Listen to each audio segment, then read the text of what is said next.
iBuyers. We've been hearing about them for months now. You know, the instant offer to home sellers guys. Home sellers are intrigued and real estate agents are in a panic. The sky is falling, the sky is falling. Or is it? iBuyers, the video event. It's coming right up.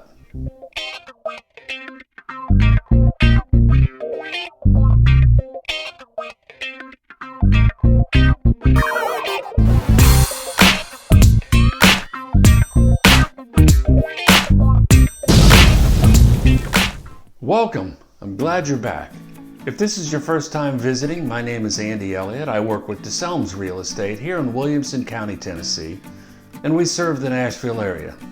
Remember to subscribe to my channel and hit the bell to be notified of new videos as they come along.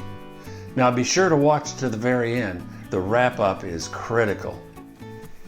You've seen the ads on TV. Selling a home? Get an instant offer and close in days. Give us a call at 1-800-HOW-MUCH? Zillow offers, OfferPad, Open Door, Knock. There's a lot of them in the game now. And I'll be the first to admit, for some home sellers, this may be the way to go. But for all home sellers, well, that's up for you to decide. This video is a side-by-side comparison. Full disclosure, I have personal knowledge of this process, so I'm going to be relaying actual events of an iBuyer experience. Does this mean that every single company offering this service operates the same? No, it does not. But you can bet there's going to be similarities.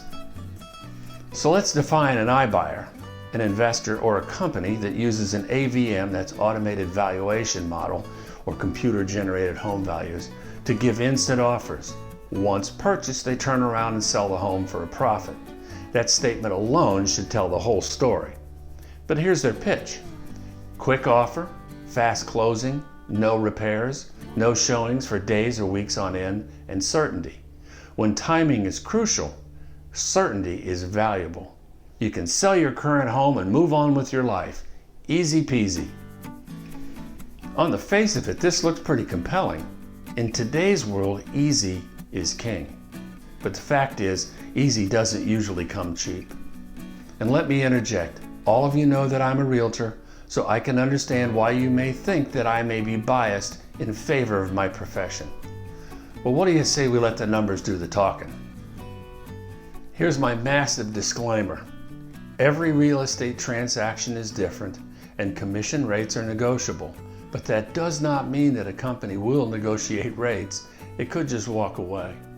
I'm not going to use company names, and the contract prices are random, but the subsequent numbers work. End of massive disclaimer. For comparison, let's begin with a home sold with a traditional broker. A real estate agent lists a home for anywhere between 5 and 7%. I'm going to use 6%. When a contract comes in, a buyer often asks for the seller to pay title insurance. Totally negotiable. Sometimes they'll ask for help with closing costs, anywhere from a few hundred to a few $1,000s. Again, totally negotiable. So let's roll this way. Okay, so we have a contract for $250,000. We'll offer to pay title insurance, about $2,000, and that's location dependent. We're not going to offer to pay any closing costs, as you really shouldn't need to these days.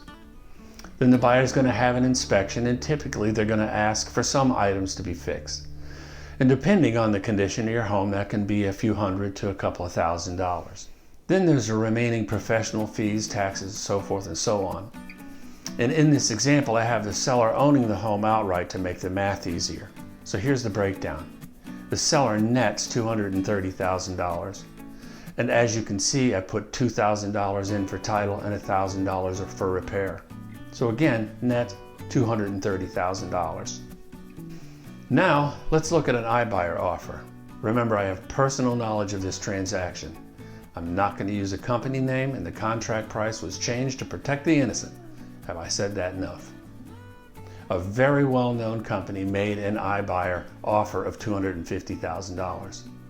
Their service fee was 9.2%. That's $23,000. They did an inspection, and their perceived cost on the inspection was $8,000, so that was deducted from the offer price. The closing cost for the seller was going to be $2,000.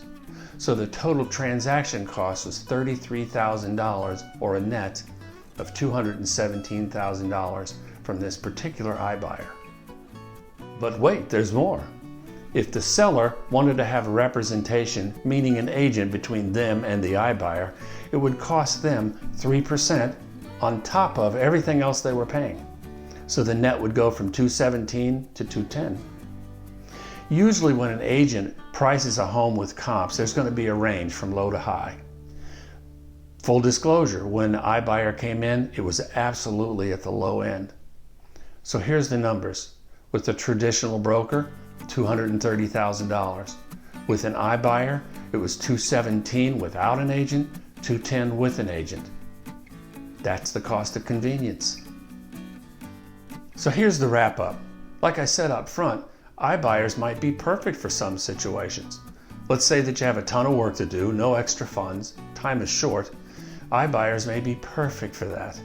I'm not saying that an iBuyer doesn't have value. The question is, do they have value for you? And do you think that there's a chance that a traditional broker may be able to get you $5,000, $10,000, $15,000 more, stay on the timeline, and give you some negotiating power, give you some control, and save you some serious cash? I think that that's a conversation worth having. And here's my last thought. Agents have been doing what they do for decades. iBuyers have been around about a year or two. And as far as I'm concerned, iBuyers is just another version of flippers, another version of we buy ugly houses. I hope this video has helped. I've enjoyed making it. Remember to subscribe to my channel and hit the bell to be notified of videos as they come along. Talk to you soon.